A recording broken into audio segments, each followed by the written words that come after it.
darn cat and Franny here. She's stolen my spot for her sleepy times, but that's okay. Little man's tucked in beside me, so we're gonna get to it. And one's missing because I DNF'd it and I've already passed it on. So I'm gonna just have to put up some pictures with the sweepy girl. Oh, poor girl. So I've got my trusty notebook for, when I've run out of the physicals. So we're gonna start off with, in our very late January wrap up, Board of the Rings by the Harvard Lampoon.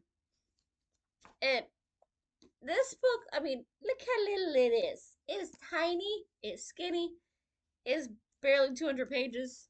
It took me a while to read. Like, I thought it was gonna be a really good, nice parody. It had potential, but it got old quick. I paid like a quarter for it, so a couple smiles and giggles, I got my money's worth, but I could have done with more. Let's get that cutie. And there was Sarah Paretsky's Killing Orders. And now, see, I thought this was going to be a murder mystery. It was more of a attempted murder mystery and a lot of financial stuff. So, I didn't love it. I didn't hate it. It wasn't what I expected. Would I read some more of them if I found them also for a really good price? Yes. Am I going to go looking for them? No. So do with that what you will, because I've already done a proper review in the shorts feed where I've been kind of, how many books have I got off the TBR shelf? And oops, did I go shopping again? So it is kind of weird. This is a book that's older than I am. This is from the 80s. I did not realize that because some of the things that are talked about and argued in here are issues that we are currently dealing with. So, yep. Steve Barry in The Venetian Betrayal. Parts of this were really good, parts of it not so much. It's kind of misleading because it's The Venetian Betrayal, but really it's about uh, Alexander the Great.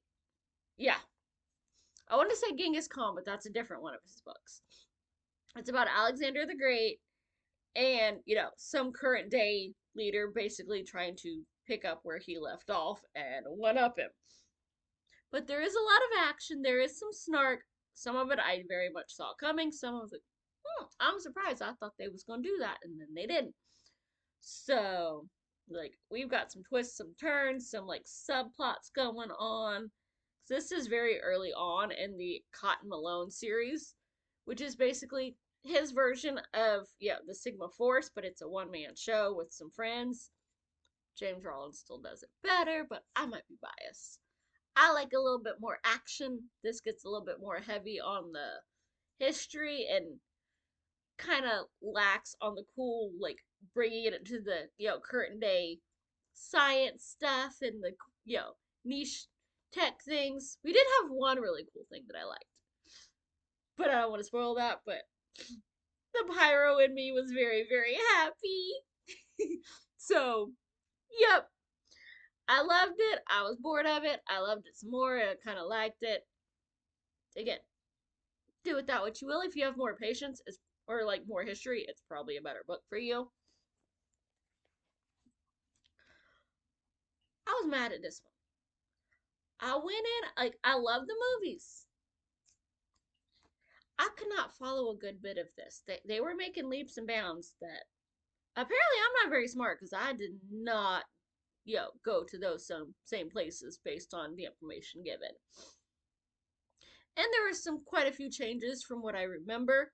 I was gonna do a book versus movie, but turns out I don't actually have this movie or any of this series. I don't know how that has happened because I like those movies. And they weren't streaming anywhere, at least not without me already having, like, all right, I'm paying for the service and now you want me to pay extra for it? No. So, yep. You can tell when I got it after I saw the movies because it's got that cover.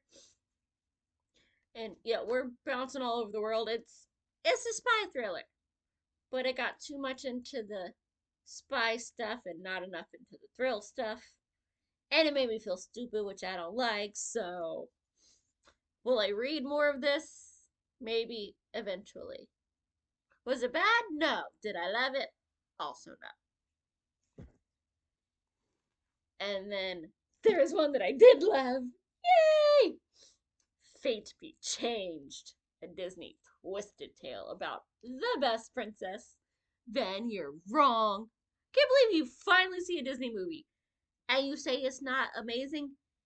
It's our Scottish screw you, I'm not getting married princess. And they always tell you the twist. It's what if the witch gave Merida a different spell?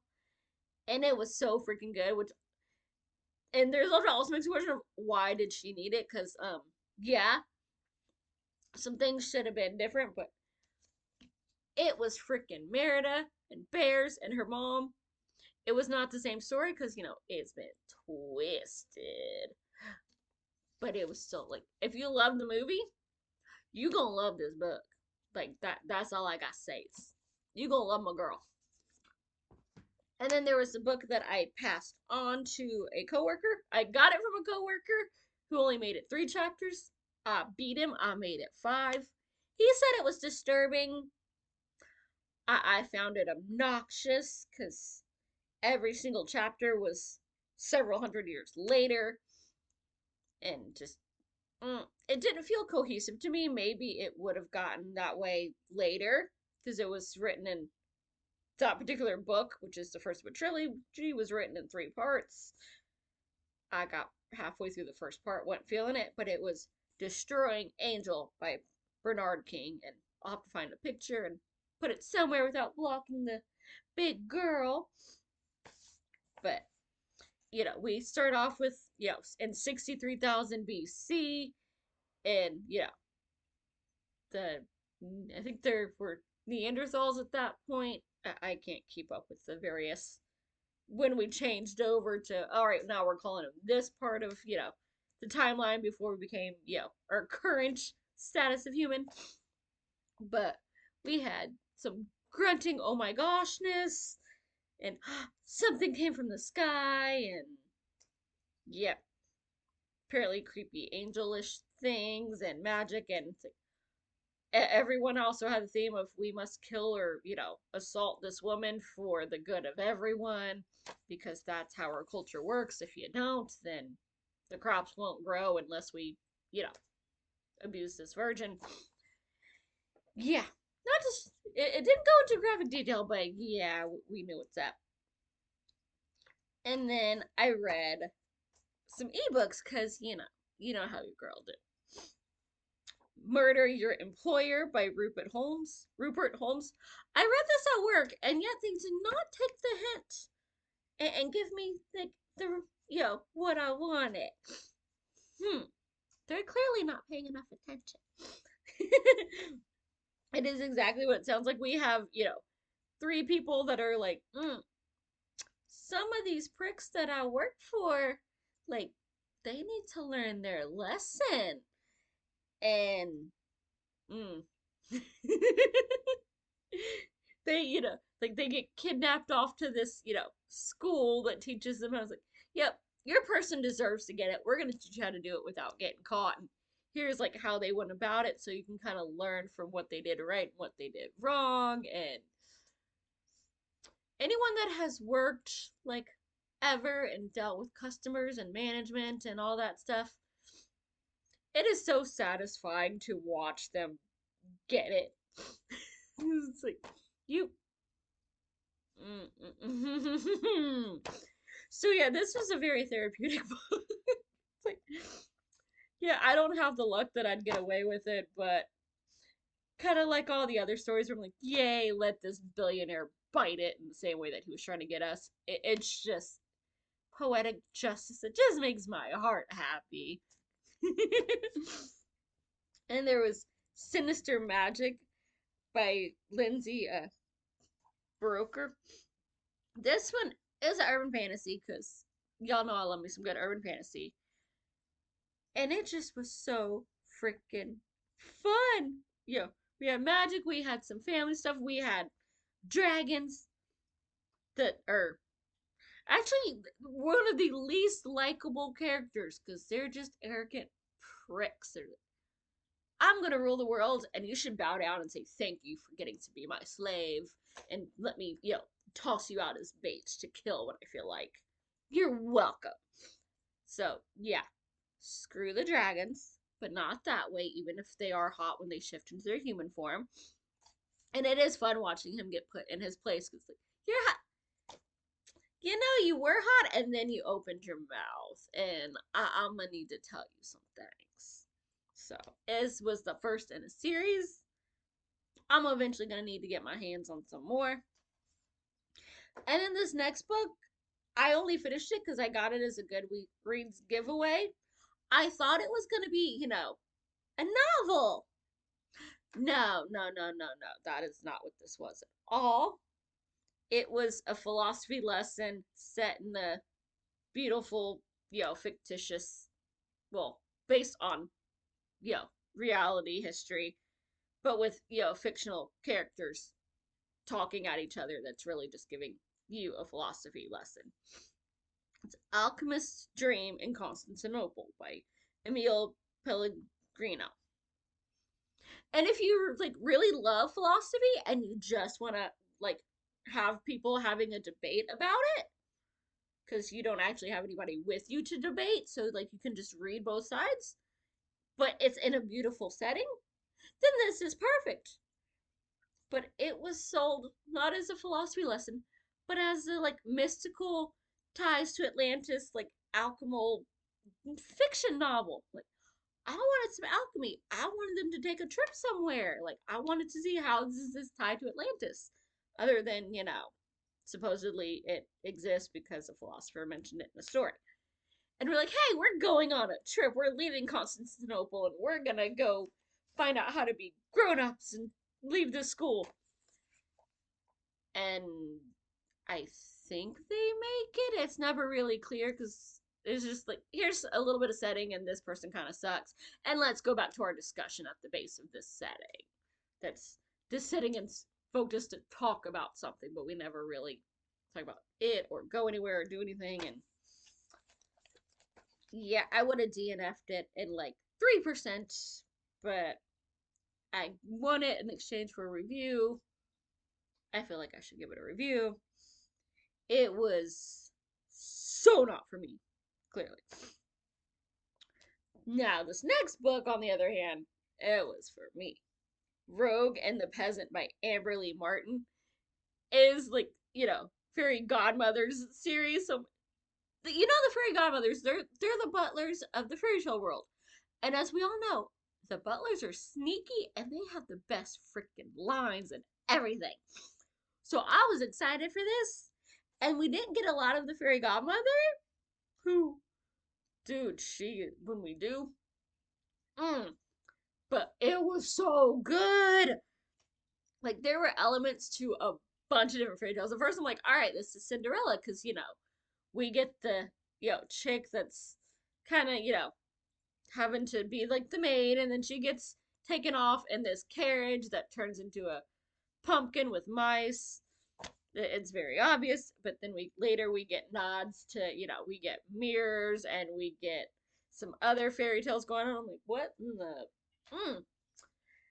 So we get kidnapping, we get feisty chicks, we get some family dramas and royalty messes and secrets and oh, it's so good.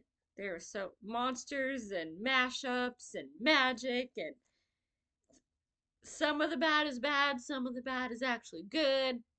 Some of it is just, we don't know. Might have to find out in the next book. But it just, oh, it was a good time. I freaking loved it. Yes. And then How Not to Survive a Zombie Apocalypse by Jinx Blade. I love the name. I love the author's name. mm, it was 51 like 3 4 page short stories of everybody just automatically accepts it. Yep, we're in the middle of a zombie apocalypse. Like, and it's not like, oh, this has been going on for a while. It always starts off of, hey, I'm going about my day. Oh crap, what is that thing? Oh crap, it's a zombie. But we don't just believe this for a second, and then they think they're clever, and then it backfires and they die. And then in between each of these chapters is like a quiz of, hey, here's some like, what is this from zombie pop culture, be it, books, movies, a song, some poetry, whatever. And then after the next chapter, here's your answers. So like it's kind of interactive fun, but it just felt repetitive with 51 of them. So, and of course, yeah, I was still working on Count of Monte Cristo. I made like another quarter of the way through that humongous 1,300 page book on Kindle. I thought I got the short version. I did not. There's no pictures. Though as much as I love Henry Cavill, I love him more now. Like I didn't realize he was even in the 2000s ish movie. Like he didn't do it as much for me then, I guess.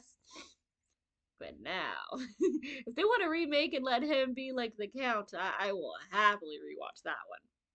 I will still rush the other one because I remember really enjoying that movie, though not really having any eye candy. It was still good, so that means that it was a good movie, at least 20 something years ago.